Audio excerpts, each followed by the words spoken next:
नमस्कार, मैं हूं शीतला तिवारी। दोस्तों, अनुराग यादव मसले में चलिए आज फिर एक बार ताजा कर लिया जाए कि क्या हो रहा है अनुराग यादव के मामले में। आपने देखा है कि अनुराग यादव के मसले में जो है अब कोई तारीख नहीं है। मैं आपको बताना चाह रहा हूं कि अभी तक जो है तो तारीखें लग रही थी कि बुलडोजर कब चलेगा, लालता के घर पर जानी जो है कब उसका जो है मकान गिरेगा, इसके लिए तारीख लग रही थी।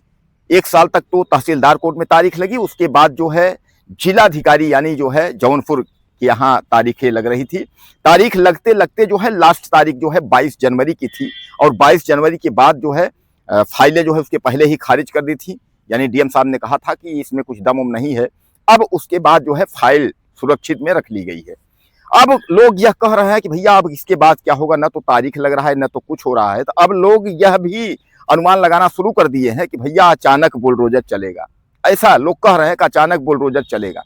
क्या आपको लगता है कि इस मामले में कि अचानक बुलडोजर चलेगा, या प्रतीक्षा की जा रही है कि लालता यादव किसी और कोर्ट में पहुंच करके और उसके बाद जो है जब तक वो अपना आपत्ति दाखिल कर ले। इसलिए कि तहसीलदार कोर्ट के बाद वह हाई कोर्ट भी गया, डीएम कोर्ट में वह उसने आपत्ति दाखिल की थी, यहाँ तक जो है इसको खिसकाया गया।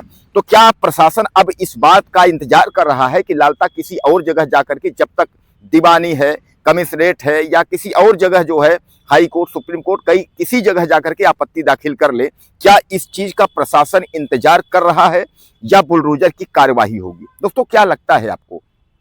बुलडोजर आपने देखा है उत्तर प्रदेश में ऐसा कोई जिला नहीं होगा कि जहां बुलडोजर न चला हो। और बुलडोजर चलने की प्रक्रिया भी आपको अच्छे से मालूम है कि यहाँ तो छोटी छोटी बातों में अगर कोई बात होती है तो बुलडोजर वाले पहुंचते हैं, उसके बाद जो है 2-3 थानों की फोर्स पहुंचती है, उसके बाद धराशायी। आपने कहीं देखा है कि बुलडोजर के लिए जो है आदेश हो, नोटिस चस्पा हो और उसके बाद फिर आपत्ति दाखिल हो जाए, उसके बाद फिर तारीख पर तारीख चलने लगे।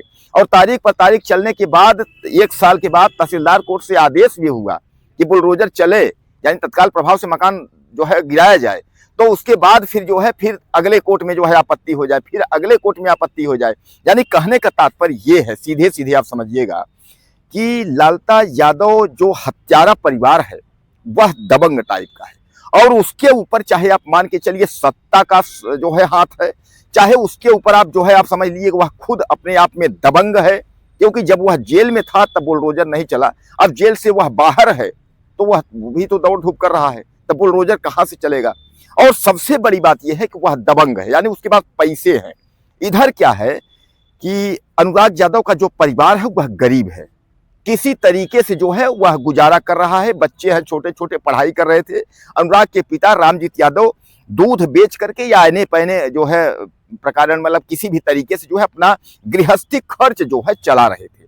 और यह बात जो है लालता यादव अच्छे तरीके से जान रहा था, क्योंकि वह अनुराग यादव के पिता से 40 साल से वह मुकदमा लड़ रहा था, तो वह पावर जान रहा था।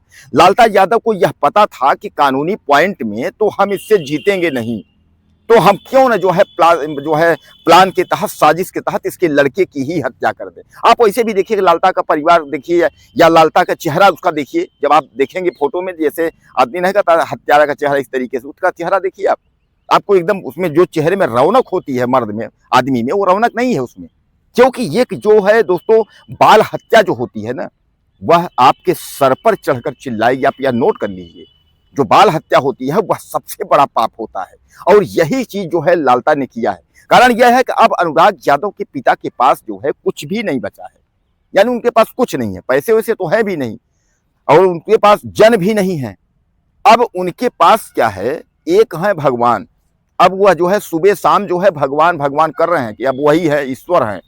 और आप समझ लीजिए कि ईश्वर हैं, और ईश्वर जिस दिन जो है सुनवाई कर देगा तो उस दिन आप समझ लीजिए कि कोई ताकत आपको नहीं रोक सकती। अगर जिस दिन ईश्वर का जो है फाइल अगर उसने आपकी अगर चेक कर ली, उसने अगर कानूनी कार्यवाही अगर कर दी, भगवान ने कर दी, तो आप समझ लीजिए कि उसके बाद जो है कोई माई का लाल जो है आपको बचा नहीं सकता है। और फिर आपको जो है सीधे आप अच्छे खासे घर से आप जा रहे हैं, ठीक ठाक आप खाना पीना खा जा रहे हैं, और जैसे आप वहां पहुंचे यानी सड़क पे पहुंचे, वैसे कोई ट्रक आया या कुछ आया आपके ऊपर चढ़ गया। आप गाड़ी से जा रहे हैं, पता चला गाड़ी आपकी एक्सीडेंट हो गई, कहीं कुछ मतलब। यानी कहने का तात्पर्य यह है कि ऊपर वाला जब जिस वक्त आपको चाहेगा उस वक्त जो है आपकी फाइल खत्म कर देगा। तो अब जो है उस व्यक्ति के पास कोई विकल्प बचा नहीं है, उसके पास केवल यही जो है कि भगवान राम, ईश्वर, भोलेनाथ और दुर्गा, यही हैं अब उनके पास जो है, क्योंकि आपने स्थानीय प्रशासन को अच्छे से देख लिया कि स्थानीय प्रशासन जो है कितनी मदद कर रही है और क्या कर रही है। कहा यह जा रहा है कि बुलडोजर आज चल जाएगा, बुलडोजर कल चल जाएगा, बुलडोजर किसी भी वक्त चल जाएगा। भैया ये कैसा बुलडोजर किसी वक्त चल जाएगा? कुछ भी बुलडोजर चलने की संभावना नहीं है। यह दिमाग से आप निकाल दीजिए।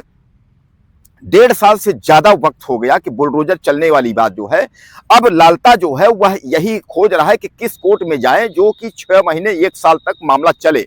और धीरे धीरे करके कितने दिन अनुराग यादव के पिता रामजीत लड़ेंगे? धीरे धीरे करके मामले जो है पुराने हो जाएंगे। आप याद करिए कि जब अनुराग यादव की हत्या हुई थी तो कितनी मीडिया थी, सारे मीडिया सारे पत्रकार जो है दिखाते थे।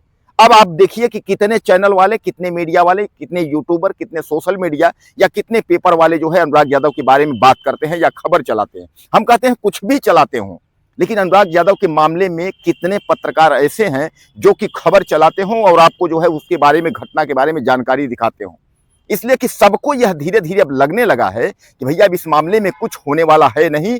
लालता परिवार के ऊपर जो है वह सीधे सीधे सत्ता का हाथ है और सत्ता नहीं चाहेगी तो बुलडोजर नहीं चलेगा। यह सब लोग धीरे धीरे करके जो है जान रहे हैं। आपसे कोई कहेगा नहीं, लेकिन जान सब रहे हैं।